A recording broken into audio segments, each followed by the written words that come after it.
Frères et sœurs, bonjour, bonjour Église de Dieu, que la grâce et la paix du Seigneur, la communion du Saint-Esprit soit avec chacun d'entre nous en cette fin des temps.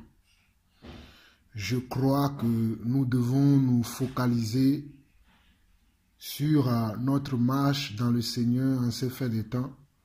Nous devons nous focaliser sur la manière dont nous marchons aujourd'hui en Christ, car ces fins des temps sont mauvais. D'ailleurs, la Bible l'a prédit, la Bible nous l'a enseigné.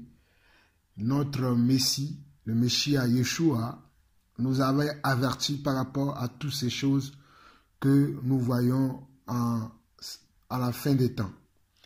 Et nous savons aussi que cela annonce la venue de notre Messie, celui que nous entendons, celui en qui nous avons cru, celui qui nous a donné le salut éternel, celui qui nous donne la vie éternelle, Jésus-Christ en d'autres termes.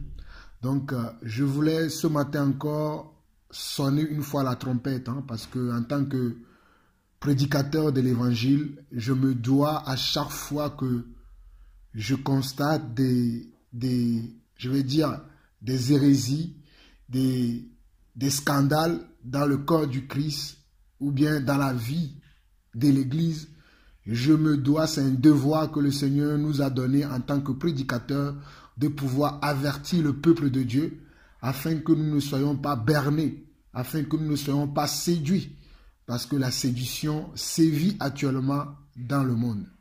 La séduction va à une telle vitesse que même les élus, comme la Bible le dit dans Matthieu 24, s'ils ne font pas attention dans leur marche, ils pourraient être entraînés. Mais gloire soit rendue à Dieu qui dit que si cela était possible, parce que bon, cela n'est pas possible, parce qu'on peut être entraîné par moment, mais par la grâce de Dieu, on va s'ouvrir les yeux, on va dire, mais qu'est-ce que je suis en train de faire? Et on va revenir dans le droit chemin.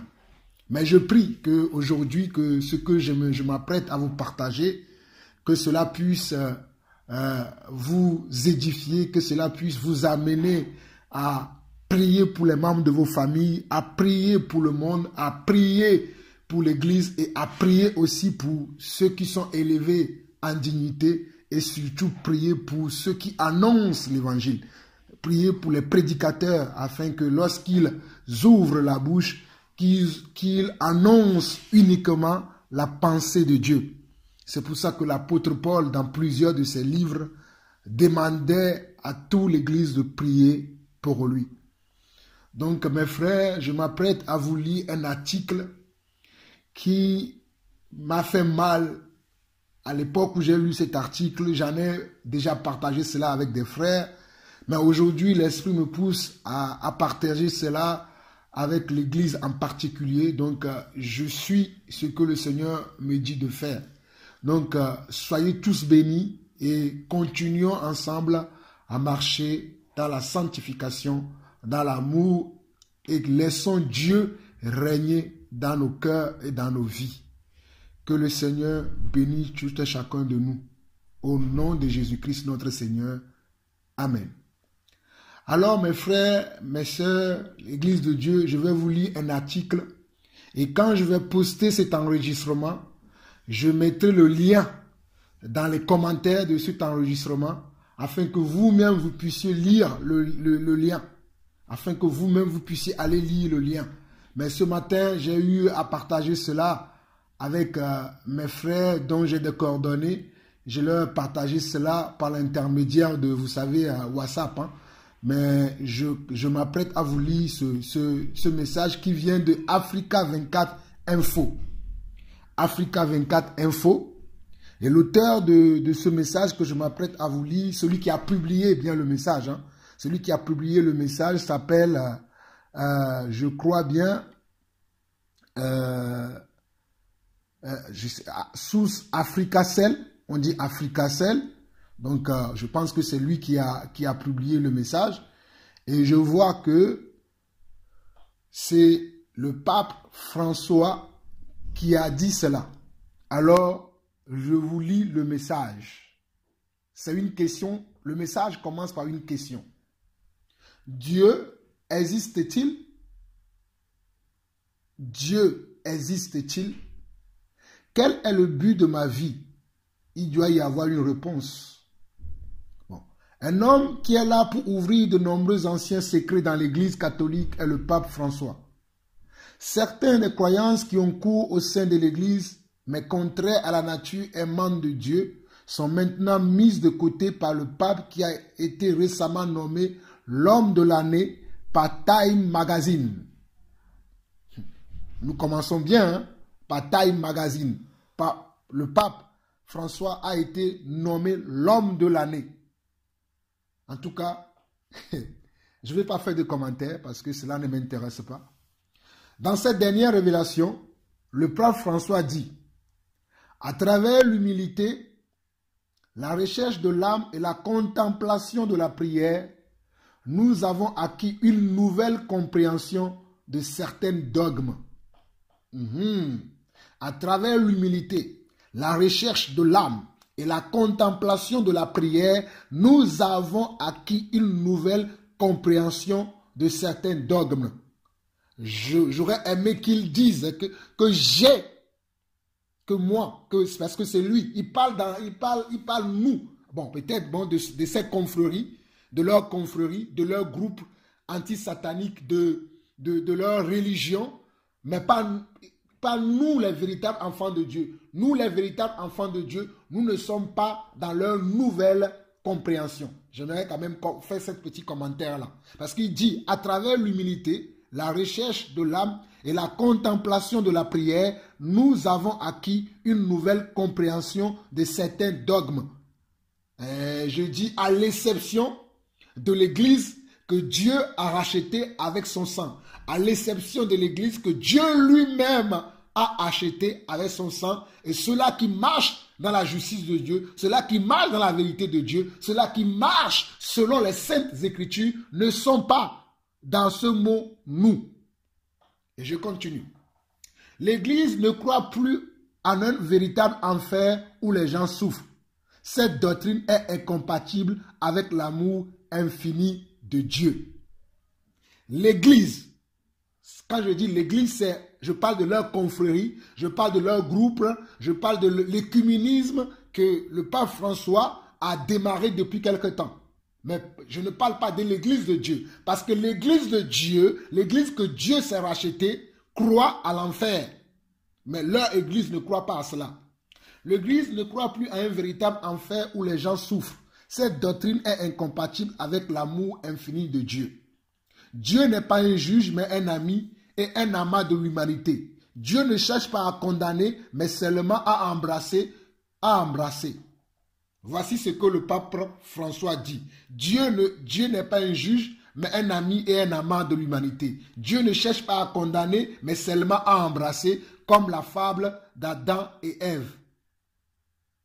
Comme la fable d'Adam et Ève, nous voyons l'enfer comme un dispositif littéraire. Waouh! Quelle hérésie! Quel mensonge! Quel blasphème! Oh Seigneur! Merci pour ta patience.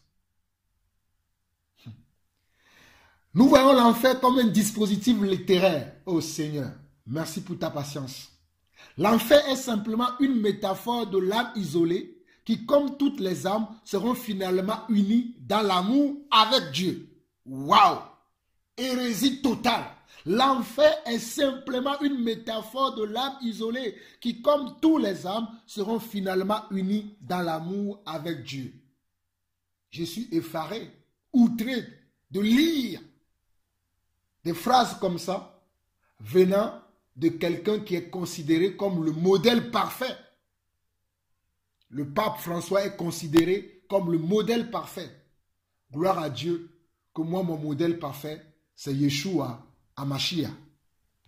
Dans un discours choquant qui résonne à travers le monde, le pape François a déclaré « Toutes les religions sont vraies parce qu'elles sont vraies dans les cœurs de tous ceux qui croient en elles. » Quel autre type de vérité y a-t-il dans le pape? Quel autre type de vérité y a-t-il? Mes frères, regardez vous-même.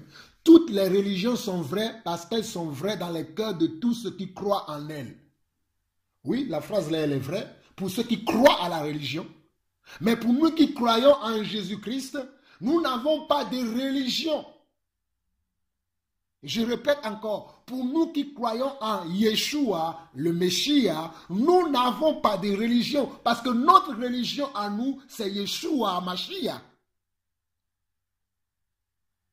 Nous n'avons aucune religion. Nous croyons en Jésus-Christ parce que Jésus-Christ, Yeshua le Messie, est le chemin, la vérité et la vie. Mais nous n'avons pas de religion.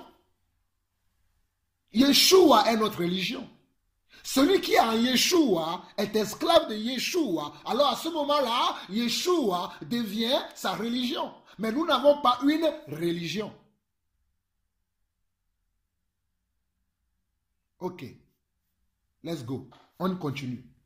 Quel autre type de vérité y a-t-il? Dans le passé, l'Église a été dure envers celle qu'elle jugeait moralement répréhensible ou pécheresse. Aujourd'hui, nous ne sommes plus juges. Waouh! Regardez ce que François dit. Quel autre type de vérité y a-t-il dans le passé? L'Église a été dure envers celle qu'elle jugeait moralement répréhensible ou pécheresse. Aujourd'hui, nous ne sommes plus juges. Alors que ma Bible me dit que l'homme spirituel que nous sommes aujourd'hui en Christ, parce qu'en Christ, quand on vient en Christ, le Saint-Esprit vient habiter en nous.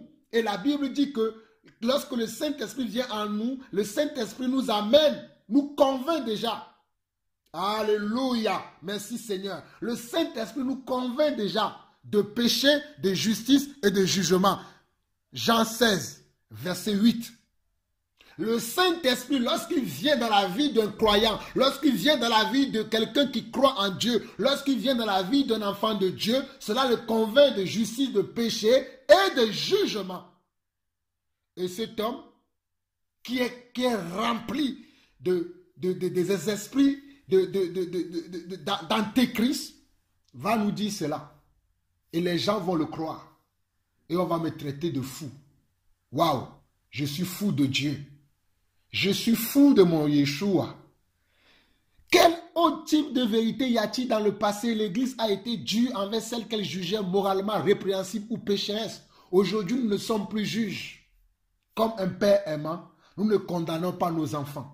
Notre Église est assez grande pour les hétérosexuels et les homosexuels, pour les pro-vie et pro-choix, pour les conservateurs et les libéraux. Les communistes sont les bienvenus et même nous ont rejoints. Nous aimons tous et adorons le même Dieu. Voilà pourquoi ce monsieur peut faire cette phrase-là. Nous ne sommes plus juges. Parce que dans l'église, il fait rentrer tout.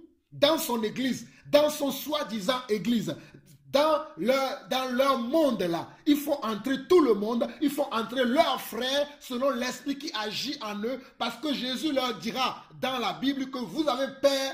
Comment? Vous avez comme père le diable. C'est pour cela que vous faites cette chose-là.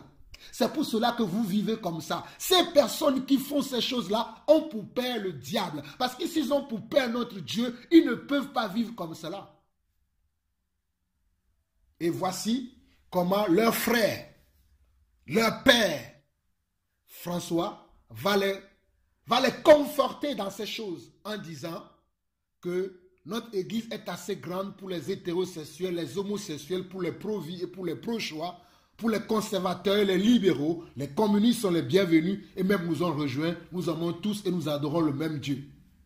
Dans l'église de Dieu, on n'a pas de partis politiques. Où on reçoit la droite, la gauche, les socialistes, les républicains, je ne sais pas, les démocrates. Dans l'église, il n'y a pas ça. Dans l'église, il n'y a qu'un seul... Oh! Dans l'église... Les mots me manquent. Dans l'église de Dieu, nous avons un seul roi, Yeshua HaMashiach. C'est pour cela qu'en Matthieu chapitre 6, il va nous dire que ton règne vienne, c'est-à-dire que le roi là qui domine le monde, le roi là qui doit diriger le monde, parce qu'aujourd'hui dans le monde dans lequel nous vivons, il y a un autre roi qui le dirige, c'est Satan, vous le savez très bien. Mais dans le royaume de Dieu, dans lequel nous appartenons, nous qui avons cru en Dieu, qui sont encore dans ce monde, mais qui ne sont pas de ce monde. Et ça, vous pouvez le lire dans Jean chapitre 15, verset 18 à 25. Que nous sommes dans le monde, mais nous ne sommes plus du monde. C'est-à-dire, Dieu va faire un transfert très bientôt. Alléluia. Dieu fera un transfert très bientôt. Il va nous transférer de ce monde à son monde à lui. Pour l'instant, il nous garde dans ce monde afin que le monde puisse, au travers de nous, recevoir le témoignage, recevoir la vision, recevoir la vie éternelle. C'est pour cela que Dieu permet que nous puissions être encore dans ce monde. Mais ce temps-là va arriver où Dieu va nous prendre de ce monde pour nous amener dans son monde à lui, pour nous amener dans sa maison à lui, pour nous amener là où il est. Parce qu'il a dit que je m'en vais vous préparer une place. Et lorsque je finirai, je reviendrai vous chercher. Parce que nous sommes dans ce monde temporairement. Ce monde n'est pas notre destination finale. Ce monde n'est pas notre destination finale. Pour nous qui avons cru en Dieu, pour nous qui avons reçu le Messie, pour nous qui marchons selon sa parole, pour nous qui laissons qu'il domine dans notre vie, j'ai une bonne nouvelle pour vous aujourd'hui. Que notre destination finale n'est pas cette terre. Nous sommes des étrangers, des voyageurs dans ce monde. Ce monde-là n'est pas à nous. Le monde qui est à nous, c'est le monde qui est à venir. La nouvelle Jérusalem. Alléluia. La nouvelle Jérusalem. Ça, c'est notre monde. Mais pour eux, ils peuvent accepter tout le monde. La droite, la gauche, les communistes, les socialistes. Mais nous ne sommes pas dans ces choses. Je ne suis pas un socialiste ni un communiste. Je suis un enfant de Dieu. Alléluia. Je bénis le Seigneur parce qu'il me dit dans sa parole et mon esprit me rend témoignage que je suis son enfant. Car il dit dans la parole que à tous ceux qui l'ont reçu, il leur a donné le pouvoir de devenir enfants de Dieu.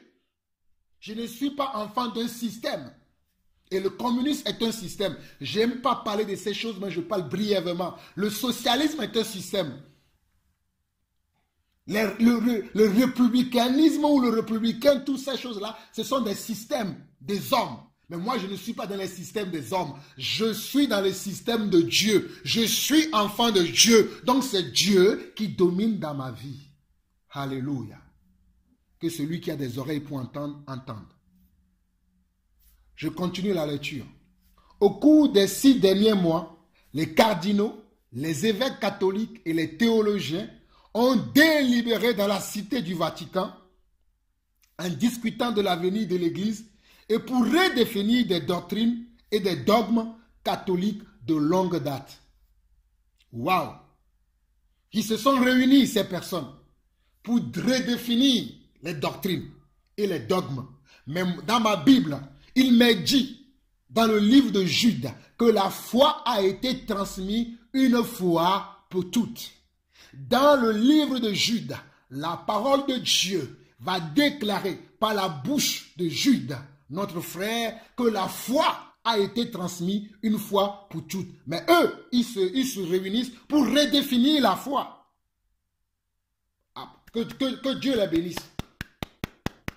Que Dieu les bénisse. Mais nous ne nous redéfinissons pas la foi, car nous avons reçu la foi une seule fois pour toutes. Et nous marchons dans cette foi vers le but final.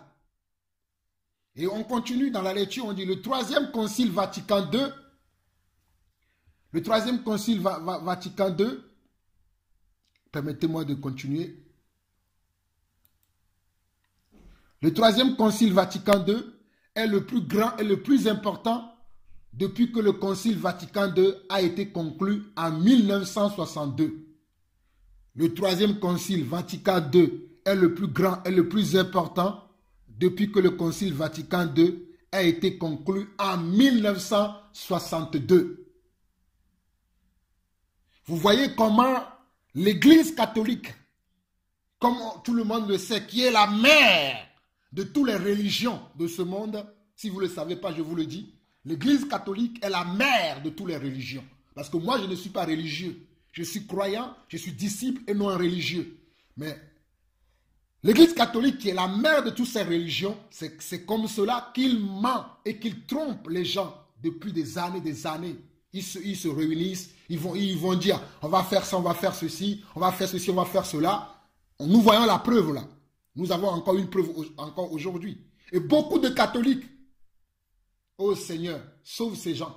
Ils ne sont même pas au courant de ces choses. Ils vont à la messe le dimanche. Ils vont écouter les sermons de leur soi-disant prêtres. Mais ils ne sont même pas au courant de ces choses. Parce que ce sont des gens qui sont aveuglés. J'en ai beaucoup dans ma famille. Et lorsque tu leur parles, oh non, l'église catholique est la première église.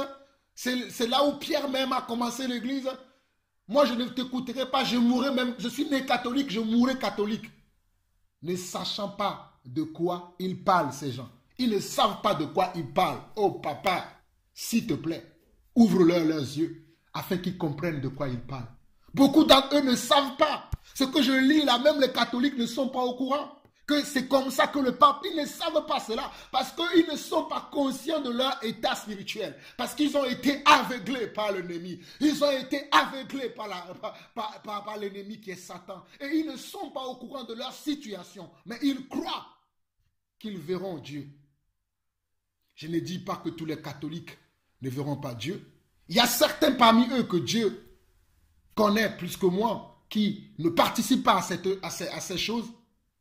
Mais je mets quand même un doute qu'au moins les 90% ne connaissent pas ces choses et rentrent en profondeur dans ces choses, font l'idolâtrie, font des choses perverses et qui ne verront pas Dieu.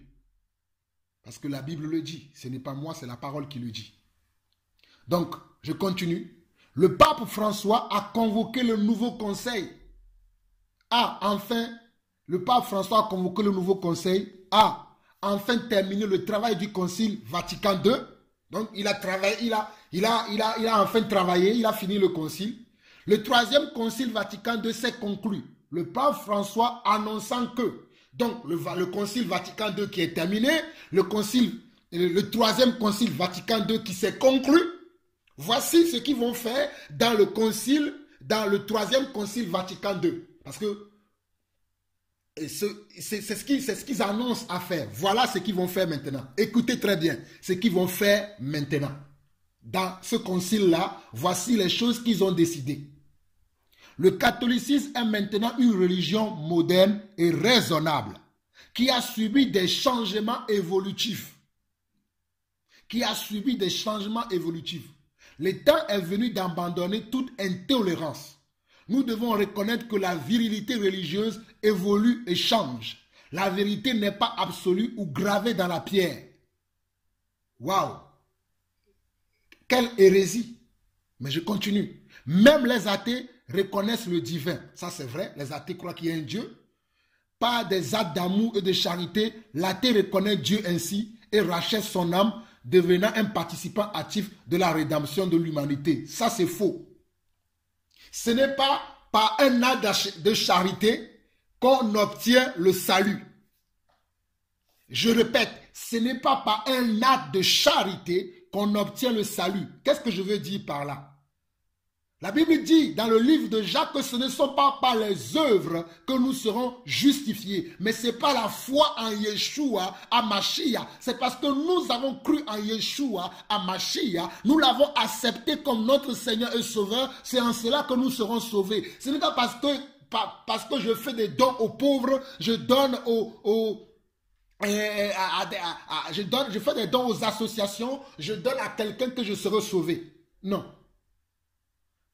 Ça fait partie de la foi. Lorsque quelqu'un a la foi et qu'il a cru au Seigneur, sa foi doit avoir des œuvres. Cela vient ensuite. Mais ce n'est pas, lorsque tu n'as pas cru au Seigneur et que tu fais des actes de foi et que tu fais des actes de charité, il est bien vrai que tu fais des actes de charité, mais ces actes-là ne te sauveront pas.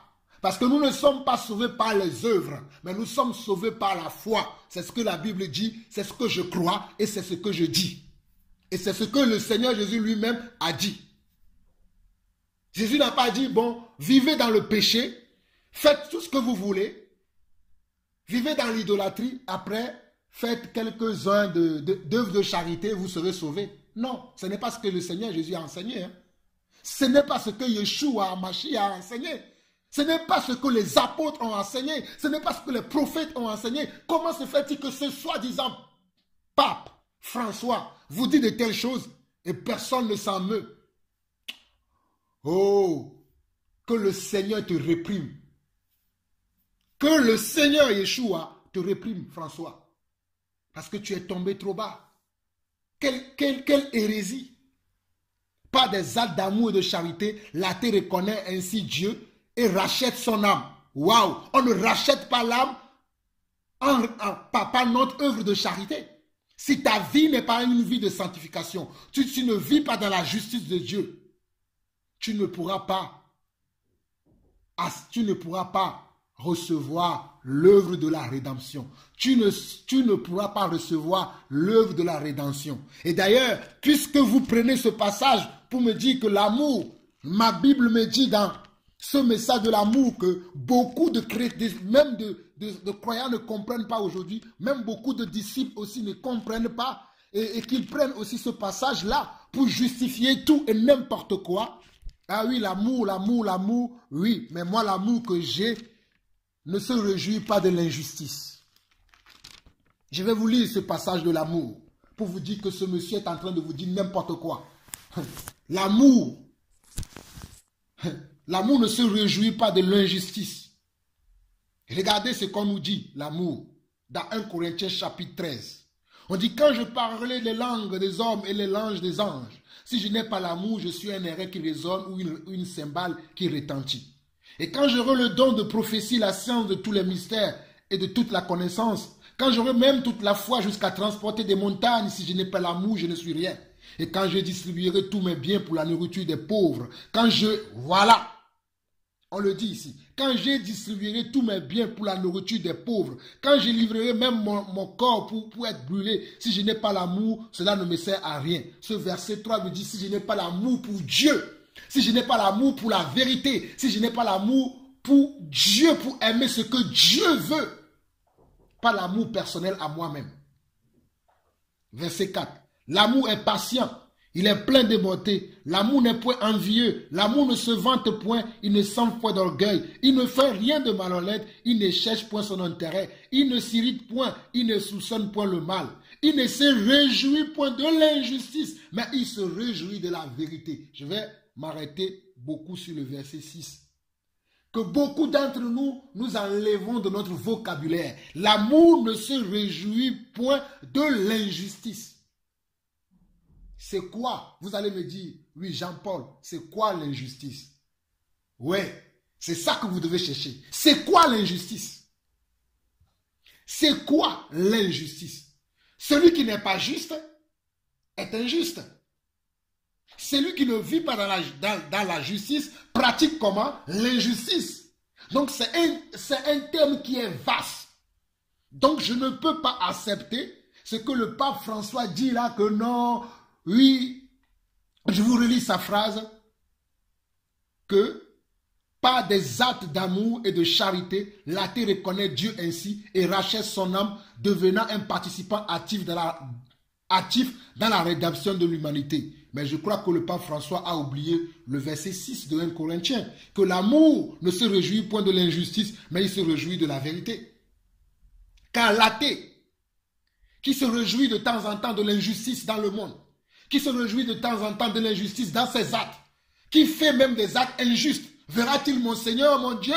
Non, il ne verra pas mon Seigneur, mon Dieu, parce que ma Bible me le dit. Il ne verra pas les seigneurs. Et lui, il va dire que il recevra la rédemption. Quelle rédemption? Quelle rédemption recevront-ils ces personnes-là qui ne craignent pas le Seigneur, qui vivent dans l'immoralité, qui vivent dans ces choses que vous venez, que eux-mêmes ils ont dit, que bon voilà, notre église est assez grande pour accueillir les hétérosexuels, les homosexuels, les pro-vie, les pro-choix, les communistes, tout ça là sont bienvenus chez eux. Mais ces gens vivent dans quoi? Dans l'injustice. Ces gens vivent dans ce qui n'est pas vrai. Comment ces gens peuvent-ils voir le Seigneur? Comment ces gens peuvent-ils voir le Seigneur notre Dieu? Parce qu'aucune personne qui vit dans le péché ne peut voir la gloire de notre Dieu, ne peut accéder au trône de notre Dieu, car l'immoralité ne peut pas aller dans la présence de Dieu. L'immoralité, le péché ne peut pas aller dans la présence de Dieu. C'est pour cela que lorsque le Seigneur Jésus a pardonné la femme adultère, il lui a dit quoi? Va et ne pêche plus. Il ne lui a pas dit va, je t'aime, mais continue dans le péché. Il a dit va et ne pêche plus. C'est le message regardez ce qu'on nous dit aujourd'hui. Hein? Il continue une déclaration dans le discours du pape a envoyé les traditionalistes dans un accès de confusion et d'hystérie. Ben oui. C'est normal. Et il continue. Dieu est en train de changer et d'évoluer en tant que nous-mêmes. Oh, mon Dieu ne change pas. Parce que ma Bible me dit que Dieu est le même hier, aujourd'hui et éternellement. God is the same tomorrow, today and forever. God is the same. C'est pas possible. Comment on peut tromper les gens comme ça? Dieu est en train de changer et d'évoluer en tant que nous-mêmes. Dieu n'est pas un homme pour se repentir. Dieu est Dieu. Il dit Dieu est en train de changer. Dieu ne change pas. Il est le même hier, aujourd'hui et éternellement. Dieu vit en nous et dans nos cœurs. Oui, je suis d'accord que Dieu vit en nous et dans nos cœurs. Mais lorsque nous diffusons l'amour et la bonté dans le monde, nous touchons notre propre divinité et le reconnaissons. La Bible est un beau livre saint. Mais comme toutes les grandes et anciennes œuvres, certains passages ne sont pas à jour. Regardez.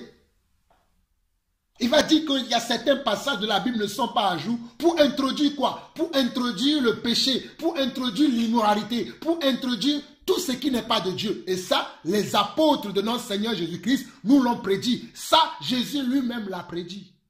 Et voilà, cet homme qui est adulé par le monde, cet homme qui est adoré par le monde, cet homme qui est considéré par le monde, qui a reçu un prix tout haut de l'article, l'homme de l'année de Thème Magazine.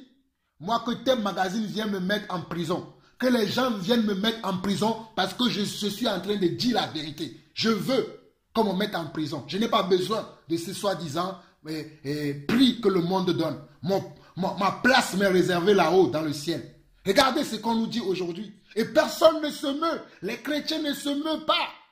Oh mes frères, il faut qu'on parle, il faut qu'on se lève, il faut qu'on parle, il faut qu'on dise la vérité. Vous ne pouvez pas savoir comment l'ennemi est en train d'utiliser même ces personnes, d'utiliser beaucoup de gens pour nous rendre la vie plus difficile. Mais cela est normal. Mais nous devons aussi parler, dire la vérité.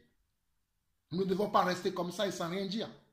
Et accepter que ces gens qui n'honorent pas notre Dieu, qui ne glorifient pas la sainte parole, qui ne glorifient pas le Seigneur, puissent continuer dans leur besogne.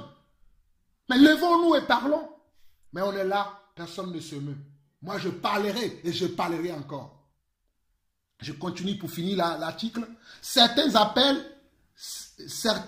appellent même à l'intolérance ou au jugement. Non, nous sommes tolérants. Si tu veux rester homosexuel, c'est ton choix. Si tu veux rester dans l'immoralité, c'est ton choix. Si tu veux rester dans le communisme, c'est ton choix. Mais nous croyons que Jésus-Christ est le chemin, la vérité et la vie. Et nous acceptons sa pensée. Nous amenons nos pensées captives à l'obéissance du Seigneur Jésus-Christ. Mais toi, tu ne dois pas nous dire que non, nous ne devons pas faire cela. Si toi, tu veux rester homosexuel, reste homosexuel. Mais laisse-nous aussi, nous, vivre notre foi. C'est ça, la tolérance.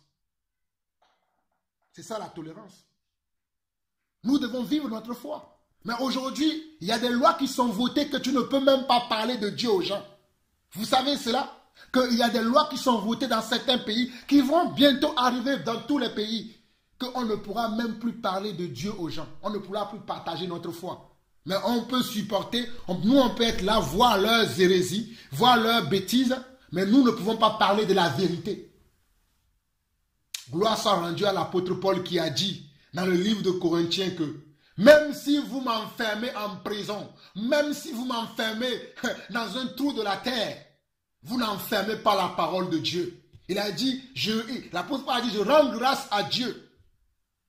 Parce qu'il était en prison, mais il parlait en prison. Il écrivait des lettres en prison. Beaucoup de lettres de l'apôtre Paul a été écrites lorsqu'il était en prison. On va nous dire que l'apôtre Paul aussi n'existait pas. Que, comme il a dit plus haut, que l'enfer n'existe pas, que l'enfer est un dispositif littéraire. On me dira aussi que l'apôtre Paul aussi est un dispositif littéraire. Mais quelle hérésie! Quelle hérésie! Je continue. Conformément à notre nouvelle compréhension, nous allons commencer à ordonner des femmes cardinaux, des évêques et des prêtres. À l'avenir, j'espère que nous aurons un jour un pape féminin, que personne ne ferme aux femmes les portes qui sont ouvertes aux hommes. Vous voyez? Jésus a-t-il pris une femme dans son équipe que nous appelons communément les apôtres? Y avait-il une femme là-dedans? Vous voyez comment ces personnes, comme la Bible dit, hein, ils vont tordre les sens des Écritures, ils vont amener une nouvelle religion, ils vont amener une nouvelle chose. Mais ces choses nous ont été prédites dans la parole. Ces choses nous ont été prédites, rien qu'à lire 1 Timothée chapitre 4, 2 Timothée chapitre 3, Tite chapitre 1 et 2. Nous voyons ces choses. Nous voyons Jude parler de ces choses. Ces choses ont été annoncées d'avance. S'il n'y a rien de nouveau, ce qui a été annoncé d'avance, c'est ce qui s'accomplit sous nos yeux, mes frères. C'est ce qui s'accomplit sous nos yeux. Regardez tout ce que le pape veut dire. Le pape François vient de dire. Il vient d'annuler la parole de Dieu. Il vient d'annuler la parole de Dieu par ses propos. Il vient de nous faire comprendre que nous ne devons pas croire à la parole de Dieu. Savez-vous cela? Lorsqu'il dit que l'enfer n'existe pas, qu'il n'y aura pas un jugement, le pape François est en train, je vais vous citer quelques passages et je vais m'arrêter là, parce que chacun doit faire sa part. Moi, je viens de faire ma part, mais je sais que peut-être d'autres frères seront inspirés plus que moi pour en parler encore davantage. Mais selon l'inspiration que Dieu m'a donnée ce matin, je vais m'arrêter ainsi sous peu. Regardons bien dans Jean chapitre 5.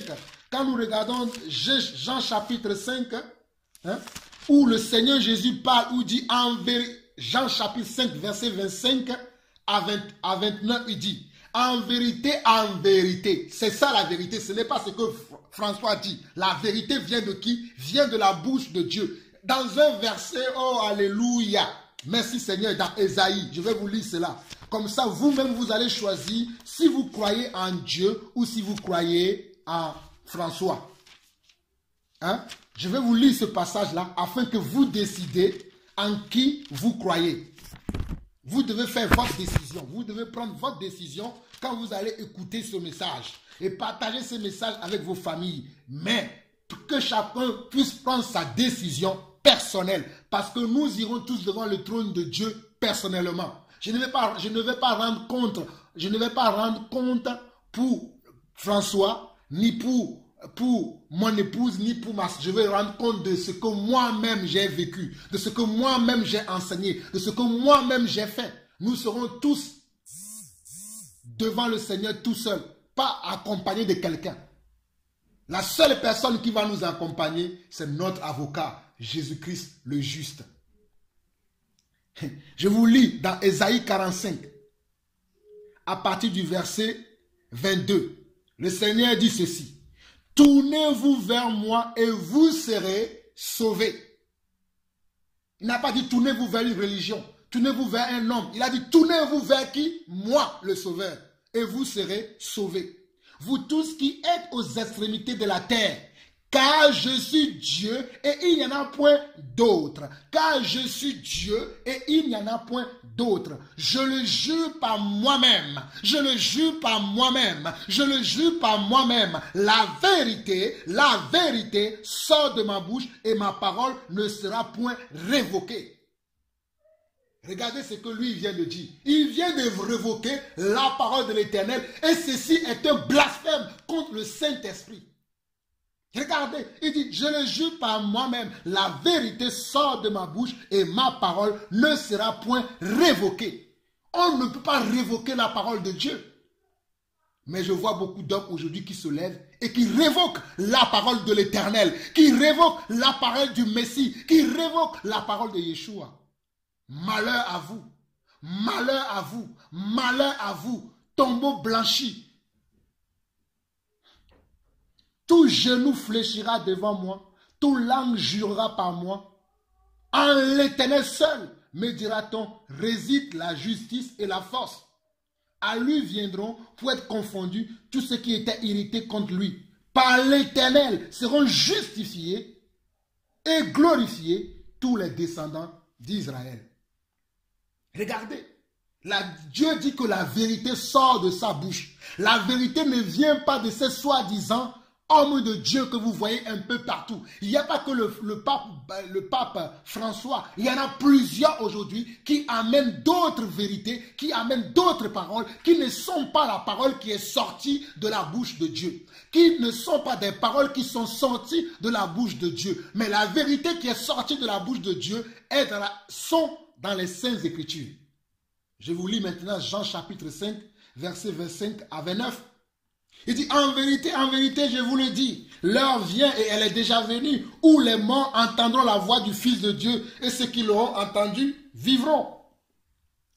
Car comme le Père a la vie en lui-même, ainsi il a donné au Fils d'avoir la vie en lui-même. Il lui a donné le pouvoir de juger, parce qu'il est le Fils de l'homme. Parce qu'il est le Fils de l'homme. Il a donné le pouvoir à qui? À Jésus-Christ de comment? De juger. Mais le pape le pape François nous dit qu'il n'y aura pas de jugement, que Dieu ne jugera pas. Mais je continue. Ne vous étonnez pas de cela, car l'heure vient où tous ceux qui sont dans les sépulcres entendront sa voix et sortiront. Verset 29. Ceux qui auront fait le bien ressusciteront pour la vie, mais ceux qui auront fait le mal ressusciteront pour le jugement. Ceux qui auront fait le mal ressusciteront pour le jugement. Et monsieur François dit qu'il n'y aura pas un jugement. Je continue toujours dans le livre de Jean. Parce que Jean nous révèle beaucoup de choses. Jean nous révèle beaucoup de choses. Mais regardez ce que ce monsieur dit. Je suis maintenant dans Jean, le chapitre 12. Jean, chapitre 12. Il nous dit dans le Jean, chapitre 12, et je viens de vous affirmer et confirmer que le pape François veut nous dire que nous devons enlever ces passages de nos Bibles. C'est ce qu'il vient de nous dire. Si vous n'avez pas compris, je vous le répète. Le pape François veut que nous enlevons tout parti dans la Bible où on voit jugement de Dieu. On doit l'enlever parce que Dieu ne juge pas. C'est ce qu'il vient de nous faire comprendre. Il veut nous dire que l'enfer n'existe pas. Je lis Jean chapitre 12 à partir du verset 45. Et celui qui me voit celui qui m'a envoyé. Je suis venu comme une lumière dans le monde afin que quiconque croit en moi ne demeure pas dans les ténèbres. Ce monsieur est dans les ténèbres, il n'est pas dans la lumière. Si vous ne le savez pas, je vous l'annonce. Ce monsieur que vous voyez avec une apparence, comment je veux dire, une apparence très jovial, très séducteur, mais il ne connaît pas le Seigneur. Il est dans les ténèbres. C'est pour cela que les propos ténébreuses sortent de sa bouche.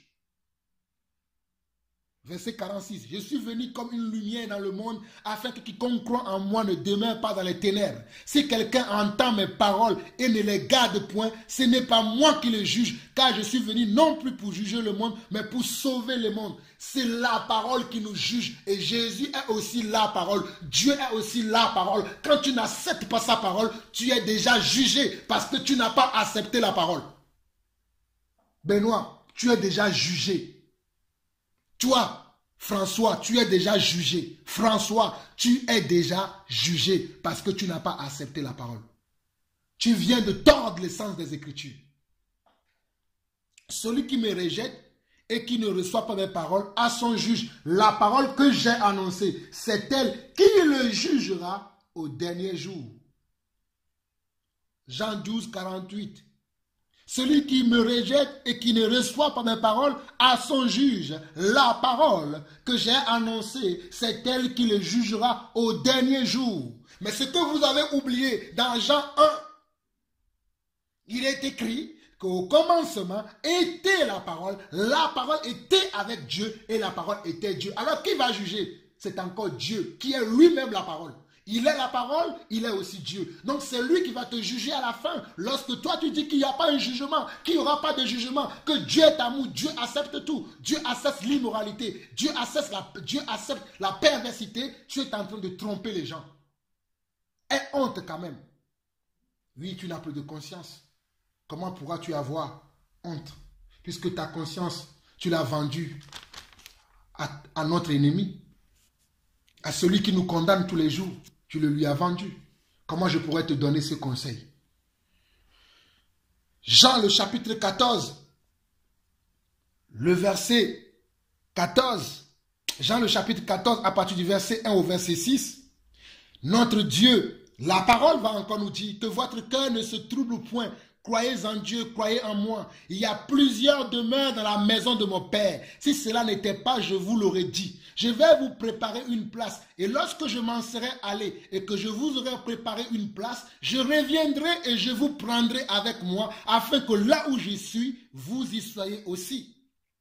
Vous savez où je vais et vous en savez le chemin. Thomas lui dit, Seigneur, nous ne savons où tu vas. Comment pourrons-nous en savoir le chemin? Jésus lui dit, je suis le chemin, la vérité et la vie. Nul ne vient au Père que par moi. Jésus lui a-t-il dit, je suis une église, je suis un bâtiment? Jésus lui a dit, je suis moi, Jésus. Je suis le chemin, je suis la vérité et je suis la vie. Si tu me suis pas à pas, si tu pratiques ma parole, si tu marches sur mes propos, sur mes paroles, tu viendras là où je suis. Si tu acceptes mes paroles, tu les mets en pratique, tu viendras là où je suis. Et dans ce même Jean, le verset 15, il va dire, si vous m'aimez, gardez mes commandements. Vous qui dites que ces gens, toi pape François qui dit que ces gens aussi aiment Dieu, lorsqu'ils font des actes de charité, c'est en cela que nous voyons qu'ils aiment Dieu. Tu m'as trompé. Tu m'as trompé, tu as trompé les gens. Tu dis n'importe quoi. Parce que celui qui aime Dieu garde ses commandements. Jean chapitre 14, le verset 15 dit, si vous m'aimez, gardez mes commandements. Si vous m'aimez, gardez mes commandements. Si vous m'aimez, gardez mes commandements. Comment pourras-tu me dire que ces personnes aiment Dieu et ils ne gardent pas les commandements de Dieu? Ils ont leurs commandements à eux. Ils ont leur façon de vivre à eux. Ils ont leur manière de faire à eux. Mais ils n'acceptent pas la manière de faire de Dieu. Ils n'acceptent pas le règne de Dieu dans leur vie. Ils n'acceptent pas la parole de Dieu dans leur vie. Et toi, tu vas me dire qu'ils aiment Dieu?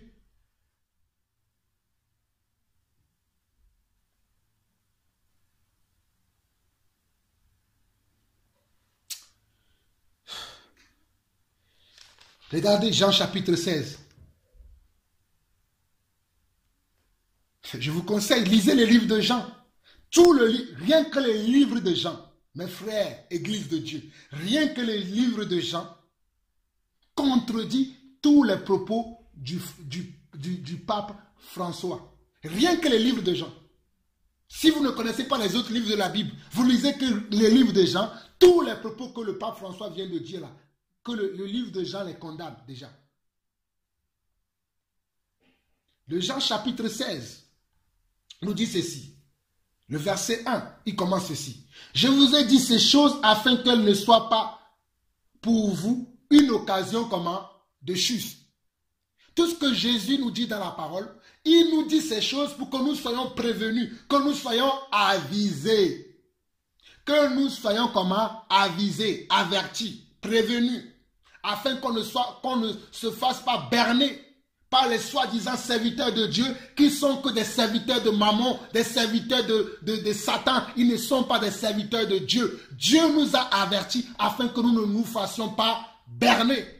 Mais beaucoup se font berner encore aujourd'hui. Seigneur, ouvre-leur les yeux, papa. Ouvre-nous les yeux tous ensemble, Seigneur. Ouvre-moi encore les yeux, Seigneur. Si en quoi que ce soit, je suis encore séduit, Seigneur, ne me laisse pas dans la séduction. On nous dit, Jean chapitre 16, je vous ai dit ces choses afin qu'elles ne soient pas pour vous une occasion de chute. Ils vous excluront des synagogues. Voilà. Parce que ce que je dis là, le pape François ne va pas m'inviter à venir prêcher dans son soi-disant église. Hein. Parce qu'il dit quoi? Ils vous excluront des synagogues et même l'heure vient où quiconque vous fera mourir croira rendre un culte à Dieu. Ne vivons-nous pas ces choses-là maintenant? Où on tue les gens sous prétexte qu'on le fait dans le nom de Dieu. Mais ces gens qui font ces choses-là, ne sont-ils pas dans les religions que le pape là me dit que ces gens, qu'il n'y a qu'une seule religion, que tout le monde peut adorer Dieu? Même le bouddhiste qui s'assoit devant son Bouddha, même l'Africain qui s'assoit devant son serpent, ou je ne sais pas, l'Asiatique qui s'assoit devant son Dieu, qui est fait de ses mains, il dit qu'il adore Dieu.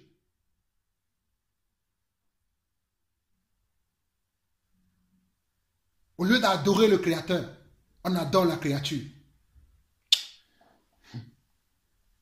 Verset 3 de Jean 16. Ils agiront ainsi parce qu'ils n'ont connu ni le Père, ni moi. C'est ça ce que la Bible dit. Ils agiront ainsi parce qu'ils n'ont connu ni le Père, ni moi. Mes frères, je suis en train de vous dire, par le Saint-Esprit qui m'a envoyé ce matin, vous apporter ce message, que cet homme n'a connu ni le Père, ni le Fils. Dieu ne l'a pas envoyé. Cet homme, François, ne connaît pas notre Dieu. Je vous le dis haut et fort, le pape François ne connaît pas notre Seigneur, notre Dieu. Ces hommes sont en train de vous amener tout droit dans le mauvais chemin, parce qu'ils ne connaissent pas notre Dieu. S'ils connaissaient notre Dieu, ils ne diraient pas de tels propos. Ils réfléchiraient 1001 fois avant de parler. Verset 4. Je vous ai dit ces choses afin que lorsque l'heure sera venue, vous vous souveniez que je vous les ai dites. Je ne vous ai pas parlé dès le commencement parce que j'étais avec vous. Mais maintenant je m'en vais vers celui qui m'a envoyé et aucun de vous ne me demande où vas-tu. Mais parce que je vous ai dit ces choses, la tristesse a rempli votre cœur. Cependant, je vous dis la vérité. Cependant, je vous dis la vérité. Tout ce que Jésus disait, c'était la vérité. Il vous est avantageux que je m'en aille. Il vous est avantageux que je m'en aille, car si je ne m'en vais pas, le consolateur ne viendra pas vers vous. Mais si je m'en vais, je vous l'enverrai. Et quand il sera venu, il convaincra le monde en ce qui concerne le péché, la justice et le jugement.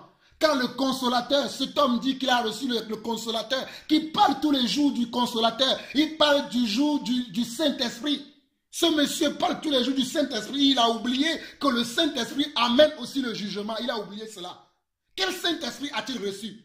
Pas le Saint-Esprit que moi j'ai reçu, parce que le Saint-Esprit que moi j'ai reçu me convainc de péché, de justice et de jugement. Le Saint-Esprit me dit, lorsque je fais une bêtise, lorsque je sors de la volonté de Dieu, il me dit, hey, répands-toi ou sinon tu vas être jugé. C'est ça le Saint-Esprit que moi j'ai reçu. Quel Saint-Esprit lui a reçu? Quel Saint-Esprit toi, François, tu as reçu? Et tu es en train de berner les gens et les gens te suivent. Ce n'est pas normal, Église de Dieu. Et parce qu'ils ne croient pas en moi, la justice, parce que je vais au Père et que vous ne verrez plus. Le jugement, parce que le prince de ce monde est jugé. N'avez-vous pas lu toutes ces choses dans la parole de Dieu? Ne savons-nous pas toutes ces choses? Jean chapitre 17. Jean chapitre 17. Le verset 3 dit ceci. Or la vie éternelle, c'est qu'ils te connaissent, toi, le seul vrai Dieu, et celui que tu as envoyé, Jésus-Christ. La vie éternelle, le paradis, la vie éternelle, c'est qu'on croit qu'il y a un seul vrai Dieu. Pas deux vrais dieux, pas trois vrais dieux, pas quatre vrais dieux, pas plusieurs vrais dieux, mais un seul vrai Dieu. Un seul vrai Dieu. Et celui qui l'a envoyé, Jésus-Christ. Et toi, tu viens nous dire aujourd'hui que l'enfer n'existe pas. Bon, je vais finir.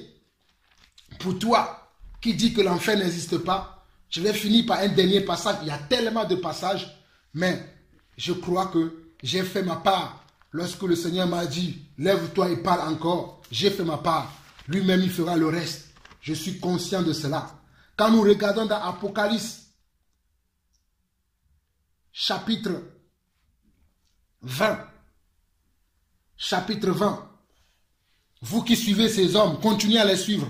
Mais vous qui cherchez la vérité, si vous écoutez cette vérité, repentez-vous. Si en quoi que ce soit vous avez péché contre le Seigneur, si en quoi que ce soit vous êtes dans ces choses que ce monsieur dit que c'est bon, c'est juste, hein, sortez de ces choses et allez au pied de la croix. Allez vers Jésus-Christ. Demandez-lui pardon. Demandez que vous voulez sortir de cette chose. Vous voulez être délivré de ces choses. Vous voulez la délivrance totale de ces choses. Et Dieu vous délivrera parce qu'il m'en a délivré.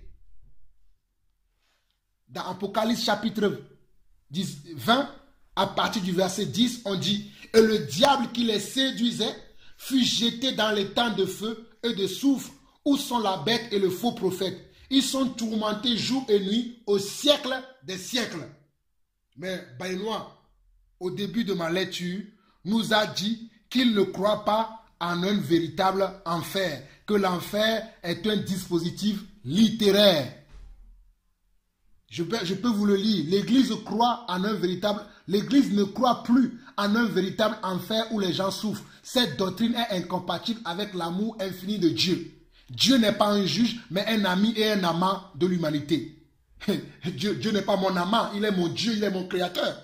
Dieu ne cherche pas à condamner, mais seulement à embrasser. Comme la fable Adam et Ève, nous voyons l'enfer comme un dispositif littéraire. Donc pour ce monsieur, Adam et Ève n'existent pas. C'est encore une fable. Mais la Bible ne dit-elle pas que nous sommes tous descendus d'Adam et Ève? L'apôtre Paul ne va pas nous dire dans le livre de Romains que par un seul homme, le péché a atteint le monde et par un seul homme aussi, la justification a atteint tous les hommes. Cet homme parle de quelle Bible? Cet homme lit quelle Bible?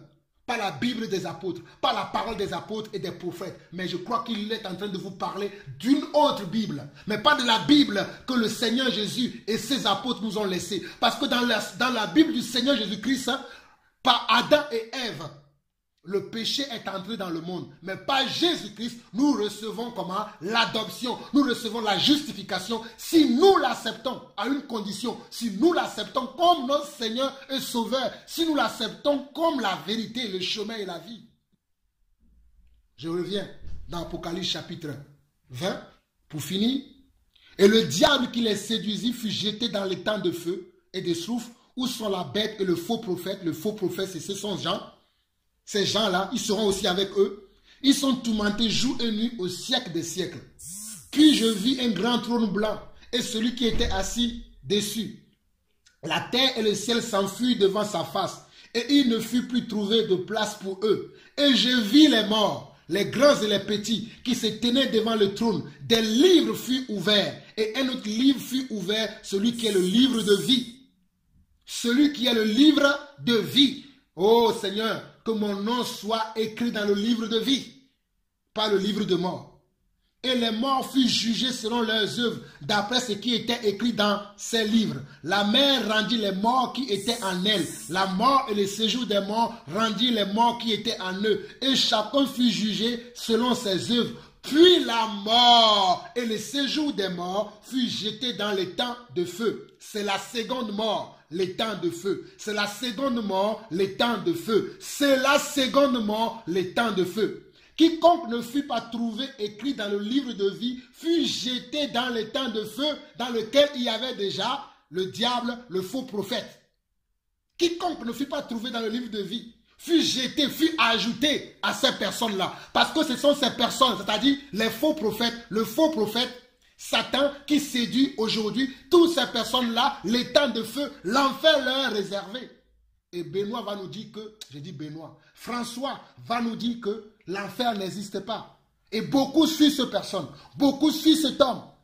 Moi, par le Saint-Esprit aujourd'hui, je viens vous avertir encore, je viens vous le dire encore, que nous ne sommes pas de ce monde. Nous ne pouvons pas accepter les choses qui sont dans ce monde.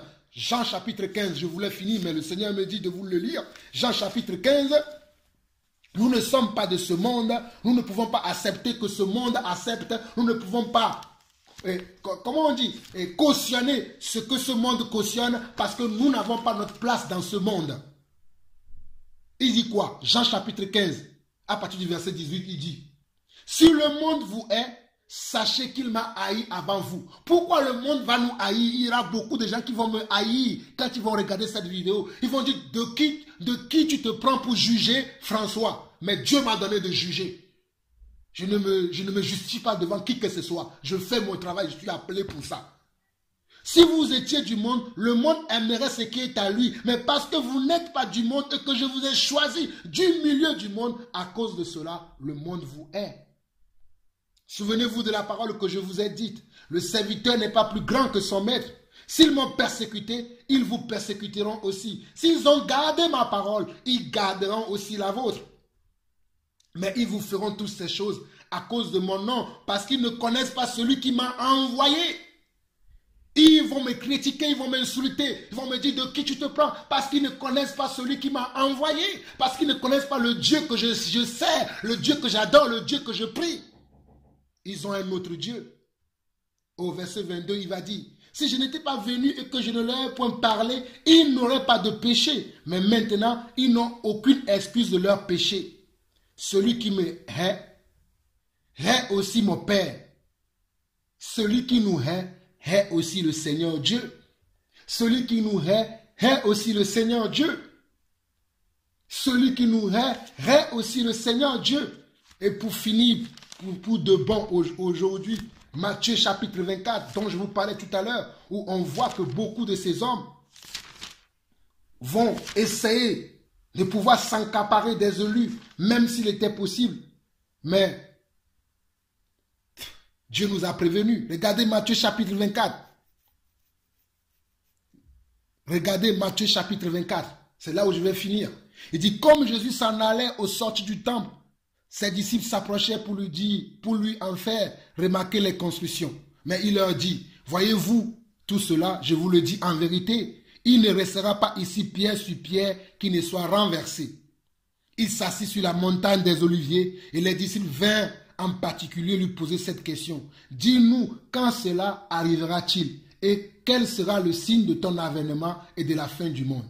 Jésus leur répondit, nous sommes à cette époque. Nous avons été avisés. Jésus nous a avisés. Mais est-ce qu'aujourd'hui nous prenons en considération les avertissements du Seigneur? Est-ce que nous prenons en considération les avertissements, les mises en garde contre toutes ces choses que le Seigneur nous a données? Est-ce que nous prenons en considération réellement ces choses? Mes frères, Église de Dieu, sœurs en Christ, il est temps que tu prennes en considération les avertissements du Seigneur. Jésus leur répondit, prenez garde que personne ne vous séduise. Ça, c'est la séduction. La séduction vient comment? C'est ça la séduction. Car plusieurs viendront sous mon nom disant, c'est moi qui suis le Christ, et ils séduiront beaucoup de gens. Vous attendez parler de guerre et de bruit de guerre. Gardez-vous d'être troublés, car il faut que ces choses arrivent, mais ce ne sera pas encore la fin. Une nation se lèvera contre une nation et un royaume contre un royaume et il y aura en divers lieux des famines et des tremblements de terre. Tout cela ne sera que le commencement des douleurs. Alors on vous livrera au tourment et l'on vous fera mourir et vous serez haïs de toutes les nations à cause de mon nom. Si quelqu'un me hait aujourd'hui parce que j'annonce ces choses, c'est le signe pour moi que nous sommes à la fin des temps. C'est le signe pour moi que nous sommes dans les choses que le Seigneur Jésus-Christ et ses apôtres nous ont annoncées. Alors plusieurs succomberont et ils se trahiront, se haïront les uns les autres. Il y en a qui vont succomber. Mais je prie que toi et moi, que nous ne succombons pas, que nous faisions partie de ceux-là qui sont élus pour l'éternité. Alors plusieurs succomberont et ils se trahiront, se haïront les uns les autres. Plusieurs faux prophètes se lèveront et ils séduiront beaucoup de gens. Et parce que l'iniquité se sera accrue, l'amour du plus grand nombre se refroidira.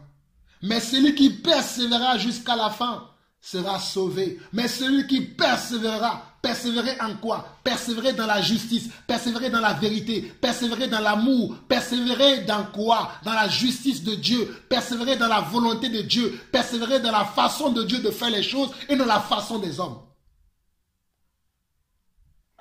Cette bonne nouvelle du royaume sera prêchée dans le monde entier pour servir de témoignage à toutes les nations. Alors viendra la fin. C'est pourquoi, lorsque vous verrez l'abomination de la désolation dont a parlé le prophète Daniel, établit un lieu saint, que celui qui lit fasse attention. Alors que ceux qui seront en Judée fuient dans les montagnes, que celui qui sera sur le toit ne descend pas pour prendre ce qui est dans sa maison. Et que celui qui sera dans les champs ne retourne pas en arrière pour prendre son manteau. Malheur aux femmes qui seront enceintes et à celles qui arrêteront en ces jours-là. Priez pour que votre fuite n'arrive pas en hiver ni un jour de sabbat.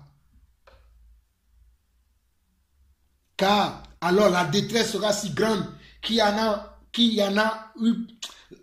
alors la détresse sera si grande qu'il n'y en a point eu de pareil depuis le commencement du monde jusqu'à présent et qu'il n'y en aura eu jamais. La détresse qui va venir bientôt, c'est une détresse qui n'a jamais eu lieu et qui n'en aura jamais plus.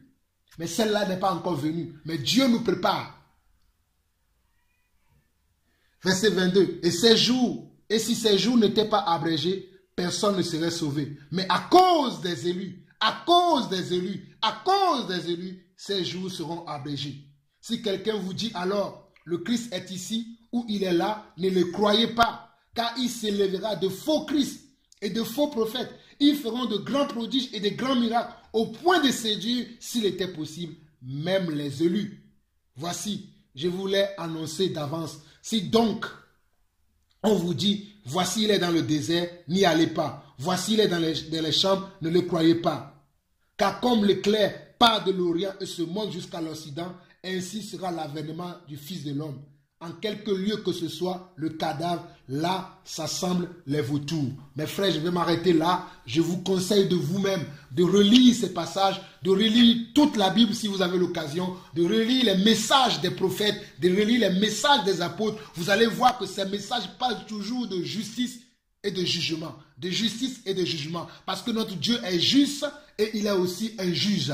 Notre Dieu est aussi juste et il est aussi un juge et il va juger. N'écoutons pas ces gens qui disent que l'enfer n'existe pas. N'écoutons pas ce faux prophète François qui dit que l'enfer n'existe pas. Écoutons plutôt les prophètes, écoutons le Seigneur Jésus-Christ et soyons raisonnables, travaillons à notre salut avec crainte et tremblement. Ne soyons pas un scandale à l'église de Dieu. Dans l'église de Dieu, il ne peut pas avoir ces choses. Si vous lisez Romains chapitre 1, Romains chapitre 1, tout ce que ce monsieur est en train de dire se trouve dans Romains chapitre 1. Tout ce que ce monsieur, François, vous annonce se trouve dans Romains chapitre 1. Mes frères, c'est ainsi que le cri que le Seigneur a mis dans mon cœur ce matin, je viens de le finir. Soyez tous bénis, soyez tous encouragés, et soyez tous dans la crainte du Seigneur et surtout, persévérons dans l'amour de la justice, dans l'amour de la vérité, dans l'amour de la volonté de Dieu et dans l'amour du règne de Dieu sur la terre au nom de Jésus-Christ, au nom de Yeshua, au nom de Yeshua, au nom de Yeshua. Shalom, shalom, shalom et shalom.